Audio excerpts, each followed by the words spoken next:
வந்து super star birthday அன்னைக்கு வந்து இந்த விஜய் ஃபேன்ஸ்க்கெலாம் சேர்ந்து ஒரு கேவலமான அசிங்கமான ஒரு வேலை வந்து பார்த்தானுங்க.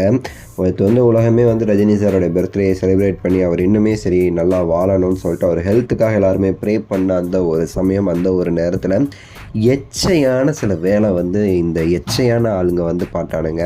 இவனுங்க இவனுங்க வந்து முட்டா பசங்க, இவ்வளோ வந்து இவனுங்க கேவலமான ஆளுங்கன்னு சொல்லிட்டு எல்லாருக்குமே தெரியும். எல்லா விஜய் ஃபேன்ஸும் கிடையாது, சில விஜய் ஃபேன்ஸு. ஸோ விஜய் ஃபேன்ஸ்னாலே அசிங்கம்ங்கிறது வந்து ஒரு பேச்சாகவே இருந்துகிட்ருக்கு எல்லா இடத்துலையுமே. ஆமாம், விஜய் ஃபேன்ஸ்னாலே அசிங்கம் தான், விஜய் ஃபேன்ஸ்னாலே வந்து கேவலம் தான், விஜய் ஃபேன்ஸ் அப்படின்னாலே வந்து பைத்தியக்காரனுங்க தான், நாங்கள் எல்லாருமே லூசுக்கு தான், ஸோ எங்களுக்கு வந்து வேறு பேரே இருக்குது எச்சைங்க அப்படின்னு சொல்லிட்டு அவங்களே நிரூபிச்சிட்டானுங்க. நேற்று ஒரு ட்விட்டரில் வந்து ஒரு ஸ்பேஸில் வந்து இதுதான் ரஜினிகாந்தோடைய லாஸ்ட் பிறந்தநாள் அப்படின்னு சொல்லிட்டு ஒரு பேரில் வந்து ஒரு ஸ்பேஸ் போட்டு அதில் வந்து வன்மத்தை கக்கி வச்சுருக்கானுங்க. அசிங்கமாக பேசி, கேவலமாக பேசி, அப்படி மோசமாக பேசி வச்சுருக்கானுங்க. ஒருத்தன் பேசுனான்னா சரி அவன் லூஸாக இருப்பான் அப்படின்னு சொல்லி வெளில, ஆனால் அதுக்கு வந்து இத்தனை பேர் அந்த ஸ்பேஸில் உட்காந்துட்டு ஒரு வன்மத்தை வந்து கக்கி அப்படி என்ன இவனுங்க அதில் வந்து ஒரு இன்பம் வந்து இவனுக்கு கிடைக்குது, அர்கசம் அடைகிறான். எனக்கு புரியல அது மட்டும் தான் என்ன இவனுங்களுக்கு வந்து கிடைக்குதுன்னு சொல்லிட்டு. இப்போ தளபதி விஜய் வந்து பார்த்திங்கன்னா மேடையில் உட்காந்துட்டு தமிழ்நாட்டில் என்ன நல்லது நடந்தாலும் அது காரணம் நம்மளாக தான் இருக்கணும் அப்படின்னு சொல்லிட்டு சொல்கிறாரு. ஆனால் ரியாலிட்டியில் என்ன நடக்குன்னா, என்ன கேவலமான விஷயம் நடந்தாலும் அதுக்கு இவங்க தான் காரணமாக இருக்கானுங்க.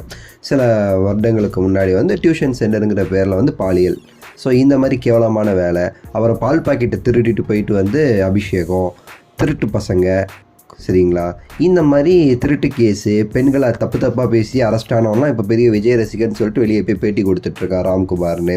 இந்த மாதிரி கேவலமான வேலை, ரொம்ப ரொம்ப மோசமான வேலைகள்லாம் செஞ்சிட்ருக்கிறது இவனுங்களாக தான் இருக்கானுங்க.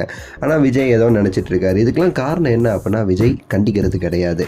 உங்களுடைய ரசிகர்களே உங்களால் வந்து ஒரு கட்டுப்பாட்டில் கண்டித்து வச்சுக்க முடியாது. நீங்கள் நாளைக்கு எப்படி நீங்கள் வந்து அரசியலுக்கு வந்து மக்களுக்கு நல்லது செய்வீங்க? அதை பற்றிலாம் நீங்கள் பேசலாமா விஜய்? ஃபஸ்ட்டு உங்கள் ரசிகர்களை திருத்துங்க.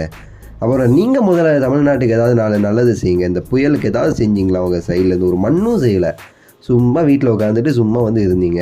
ஸோ நீங்கள் வந்து எப்படி மற்றவங்களெலாம் நீங்கள் திருத்த போகிறேன்னு சொல்லிட்டு வாய் கூசாமல் பேசுகிறீங்க? முதல்ல உங்கள் ரசிகர்களை திருத்துங்க விஜய். உங்கள் ரசிகர்களே உங்களோட கேவலமாக இருக்காங்க. ஃபஸ்ட்டு பாருங்கள், அடுத்து நீங்கள் மக்களை வந்து பார்க்கலாம். உங்களோட கருத்து சொல்லுங்கள், லைக் பண்ணுங்கள், ஷேர் பண்ணுங்கள், சப்ஸ்கிரைப் பண்ணுங்கள். அடுத்த வீடியோவில் சந்திக்கின்றேன். நன்றி, வணக்கம், மகிழ்ச்சி.